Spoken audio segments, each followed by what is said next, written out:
विशाल, अब यहाँ पर ये भी महत्वपूर्ण है कि चंद घंटों पहले ये जानकारी अमेरिका को लगती है। अमेरिका बताता है इजराइल को इस बारे में कि ईरान की क्या प्लानिंग है। तो क्या इजराइल ने अपनी तैयारियां पहले से शुरू कर ली थी, नागरिकों को शेल्टर में भेजना हो, या अपनी तरफ से जो तैयारियां हैं वो की जा रही थी क्या इजराइल की तरफ से?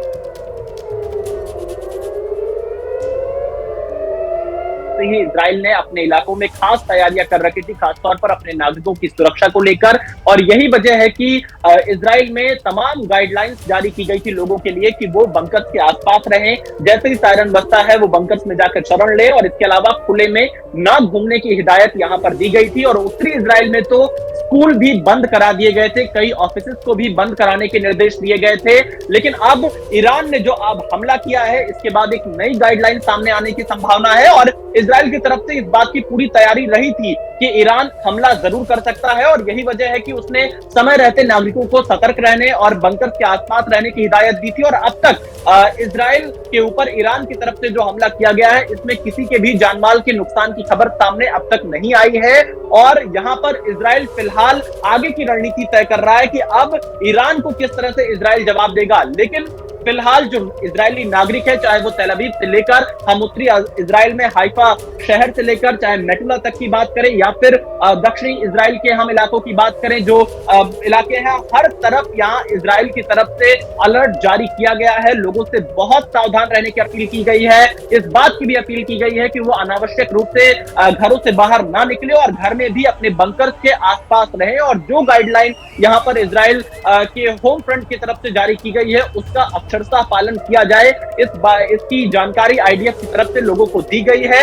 लेकिन ईरान की तरफ से यह हमला सीधे तौर पर यह बताता है कि अब इसका जो दायरा है इस पूरे तनाव का, वो बहुत ज्यादा बढ़ता हुआ आने वाले दिनों में नजर आएगा। और क्योंकि अगर आप देखिए, पिछली बार ईरान ने इजराइल के कई सैन्य ठिकानों पर हमला करने का दावा किया था, लेकिन इस बार अभी ईरान ने जो ये बैलिस्टिक मिसाइलें दागी हैं, ये किन इलाकों में दागी हैं, कौन इसके टारगेट थे, इसकी और ज्यादा जानकारी आना अभी बाकी है। हालांकि यहाँ पर इजराइल डिफेंस फोर्स की तरफ से यह जरूर कहा गया है कि अधिकतर मिसाइल को इंटरसेप्ट कर उनको नष्ट कर दिया गया है। लेकिन क्या इस हमले से कोई नुकसान हुआ है, किन इलाकों में यह हमला ईरान की तरफ से किया गया, कहां निशाना था, इसकी जानकारी आना अभी बाकी है। पर ईरान ने एक तरह से हसन नसरुल्लाह की मौत के खिलाफ जो यहां पर इजराइल ने हमला किया था, मार गिराया था हसन नसरुल्लाह को, उसके खिलाफ यहां पर ये हमले इजराइल के ऊपर किए हैं। लेबनान से हिजबुल्लाह की तरफ से भी इजराइल के ऊपर हमले लगातार किए जा रहे हैं। और इजराइल ने आज सुबह ही दक्षिणी लेबनान के जो गांव है, वहां पर ग्राउंड ऑपरेशन शुरू कर दिए थे। तो अब देखना यह होगा कि ये लड़ाई कितनी आगे बढ़ती है, और अमेरिका का रोल सबसे महत्वपूर्ण इसमें रहने वाला है। अमेरिकी राष्ट्रपति जो बाइडेन ने थोड़ी देर पहले ही राष्ट्रीय सुरक्षा टीम के साथ बैठक कर इजराइल को ईरान के हमलों से बचाने की रणनीति पर चर्चा की है, और इसके साथ ही जो पश्चिम एशिया में अमेरिकी नागरिक हैं, उनकी सुरक्षा को लेकर भी बातचीत की है। थोड़ी देर पहले ही व्हाइट हाउस की तरफ से इस बात का अंदेशा जारी किया गया था कि ईरान बैलिस्टिक मिसाइल से इजराइल के ऊपर हमला कर सकता है, और वो आशंका सच साबित हुई है। ईरान की तरफ से यह हमला किया गया है, आईडीएफ के एक बयान में इस बात की पुष्टि हुई है। और जैसा आप कह रहे हैं विशाल कि देखिए, अमेरिका को खबर लगी और वो खबर सही साबित हुई, वो हम देख भी रहे हैं। लेकिन आप अमेरिका में एक मीटिंग भी हो रही है, जो बाइडेन बाकायदा उस मीटिंग को वो भी कर रहे हैं, उसमें बातचीत कर रहे हैं, उसमें रणनीति बनाई जा रही है। लेकिन अब इसमें दखल अमेरिका का सीधे कैसे हो सकता है? क्या कोई रणनीति बनाई जा रही है, या कैसे अमेरिका का सीधे इसमें दखल देखने को मिलेगा? अब देखिए, अमेरिका जाहिर तौर पर इजराइल के साथ हमेशा से खड़ा रहने का दावा करता है, और अमेरिका बार बार अपने पुराने बयानों में यह कहता रहा है कि इजराइल की रक्षा करना उसका कर्तव्य है, और वो इजराइल की रक्षा करेगा। और इजराइल भी काफी हद तक अमेरिका के ऊपर निर्भर रहता है पश्चिम एशिया में, क्योंकि ऐसा माना जाता है इजराइल ही एकमात्र ऐसा देश है पश्चिम एशिया में जो अमेरिका का भरोसेमंद देश कहलाता है। तो ऐसी स्थिति में अमेरिका पश्चिम एशिया में अपने सबसे भरोसेमंद देश की सुरक्षा के लिए आगे जरूर आएगा।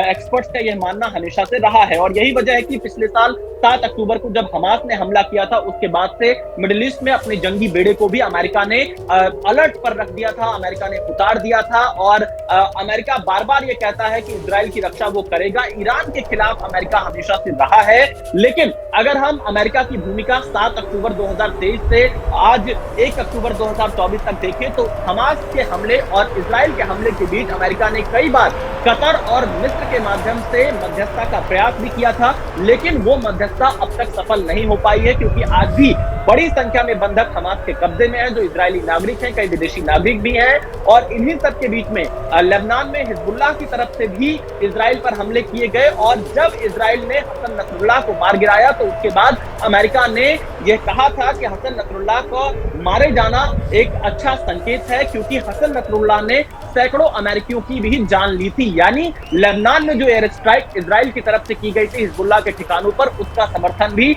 अमेरिका ने किया था। तो ऐसी स्थिति में ईरान ने अब जब हमला किया है तो ये कहा जा सकता है, पिछले रिकॉर्ड को देखते हुए और एक्सपर्ट्स इस बात को मानते हैं कि अमेरिका इजराइल के साथ खड़ा होगा। नहीं तो जो अमेरिका के साथ वाले देश हैं, जो अमेरिका पर बहुत भरोसा करते हैं, वो अपने भरोसे को बनाए रखने के लिए भी इजराइल के साथ इस मौके पर पूरी तरह से खड़ा होता हुआ दिखाई पड़ेगा। लेकिन बड़ा सवाल यहां पर यही है कि क्या अमेरिका तनाव कम करने का प्रयास करेगा या फिर ईरान पर हमले की भी जो अगर कोई इस बात की रणनीति तैयार होती है तो क्या उस दिशा में भी अमेरिका बढ़ सकता है?